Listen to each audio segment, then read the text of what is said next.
नमस्कार दोस्तों, मेरा नाम है भुवनेश और आप देख रहे हैं BNF Hindi YouTube channel. Tata Sumo एक ऐसा ताकतवर फोर व्हीलर जिसके सामने महिंद्रा, थार और स्कॉर्पियो, बोलेरो जैसी गाड़ियां ताकत के नजरिए से बहुत छोटी नजर आती है। ऐसा इसलिए क्योंकि टाटा सुमो में 3000 सीसी का पावरफुल इंजन है। आज 2023 में इतने ज्यादा फीचर्स होने के बावजूद भी कंपनी ने टाटा सुमो को बनाना बंद कर दिया है। आखिर क्यों बंद हुई टाटा सुमो, चलिए आपको बतलाते हैं। टाटा की टाटा सुमो कार 1990 में लॉन्च की गई थी। कहा जाता है कि इसका नाम सुमंत मूलगांवकर के नाम से रखा गया था। सुमंत से सु और मूलगांवकर से मो लिया गया था, जिस वजह से इस गाड़ी का नाम टाटा सुमो पड़ा। सुमंत टाटा मोटर्स में एक शीर्ष अधिकारी थे। टाटा सुमो भारत में पहली यात्री वाहन के रूप में परिचित हुई। गाड़ी के लॉन्च होने के 3 सालों के भीतर ही कंपनी ने 3 लाख टाटा सुमो को बेच दिया। टाटा सुमो ने इसे मध्यम वर्ग की आवश्यकता को ध्यान में रखते हुए बनाया था। टाटा सुमो उस दौर में लोगों की पहली पसंद थी।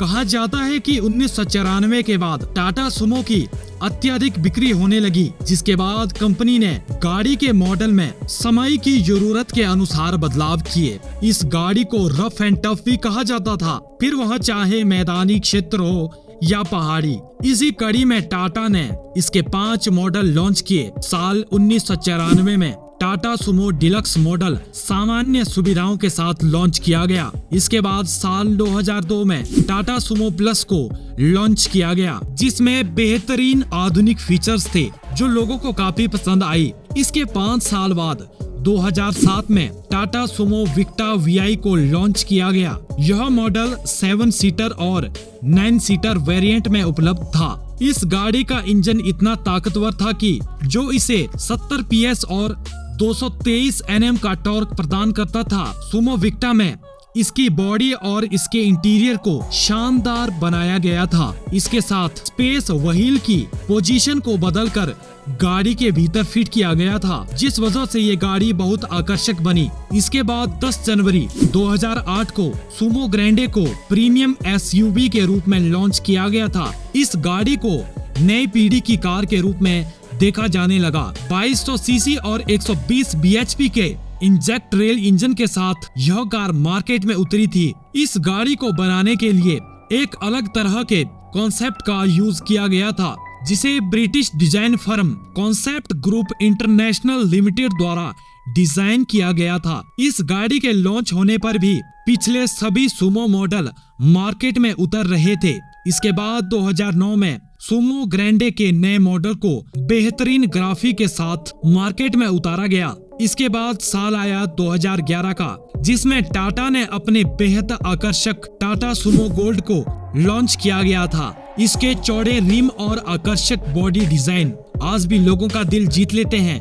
वास्तव में टाटा सुमो गोल्ड सुमो विक्टा का ही एडवांस मॉडल था। कार में 3 LTR TDI इकाई का अत्यधिक ताकतवर 3000 सीसी का इंजन था, जो बाकी सभी कारों की अपेक्षा सबसे ज्यादा ताकतवर और सबसे बड़ा था। इस गाड़ी को कंपनी ने 7 सीटर और 9 सीटर वेरिएंट में लॉन्च किया था। टाटा के बाकी गाड़ियों की अपेक्षा इस गाड़ी का इंटीरियर काफी शानदार था। साल 2014 में टाटा ने अपने सुमो वेरिएंट का आखिरी मॉडल मोवस को मार्केट में उतारा, जो सुमो ग्रैंडे का ही एक अपग्रेडेड वर्जन था, जो लोगों को काफी पसंद आया।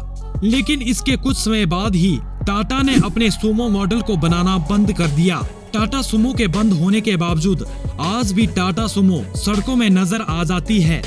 इसके बंद होने का एक कारण यह भी था कि लोग अब MUV को छोड़कर SUV की ओर शिफ्ट हो रहे थे। इस गाड़ी का मॉडल भी बहुत ही पुराना हो चुका था, लगभग 30 साल पुराना। इसमें अभी भी वही पुराने फीचर्स थे जो पिछले कुछ वर्षों से चले आ रहे थे। लोग अब सुमो को छोड़कर SUV गाड़ी को खरीदने लगे, जिससे सुमो के सेल्स में काफी गिरावट आई और कंपनी ने इसे नहीं बनाने का निर्णय लिया। 1990 में शुरू हुए इस मॉडल ने 30 सालों तक लोगों के दिलों में राज किया। आज भी यह गाड़ी लोगों के दिलों की धड़कन है। तो ये थी केस स्टडी टाटा सुमो के बारे में, जिसने 3 दशकों तक भारत में राज किया। तो दोस्तों, कैसी लगी आपको यह वीडियो, कमेंट करके जरूर बतलाएं और ऐसी ही ज्ञानवर्धक वीडियोस को देखने के लिए चैनल को सब्सक्राइब जरूर करें।